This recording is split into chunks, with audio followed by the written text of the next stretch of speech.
Andy, did you know that to have good soil and to grow good food, you need happy and healthy worms to set up their homes there? I didn't know that, Chuck. But Cathy Nesbitt is an expert when it comes to these little guys. A lot of worms find their home here. This is where my worms find their home. Worms are nature's original recyclers. There's several different varieties, 46,000 different varieties. The worms that we use for vermicomposting are called red wiggler worms. Compost is the result of taking carbon and nitrogen and turning it into compost or humus that you can put in your garden. And humus makes your garden grow way better. But how do worms make that stuff?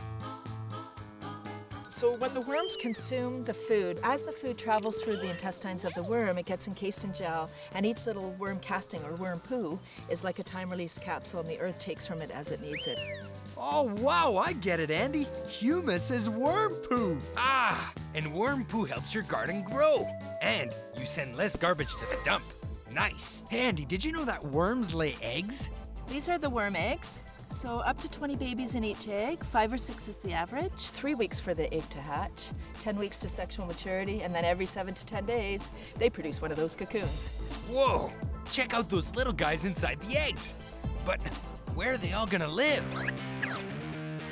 This is the worm chalet, the deluxe model worm composter, and this is where the red wigglers live. This is a wonderful solution for anybody living in an apartment or condominium, anywhere not being served by a green bin or organic collection program, and anyone that doesn't have a backyard where they can compost outside. So you have your shredded paper and then your food scraps, and then the worms turn this into the castings or nature's finest fertilizer. Composting is nature's way of looking after our scraps. It's a worm buffet. Ooh, looks like those worms are gonna have some good eating, Andy. Yeah. Nice house, good food.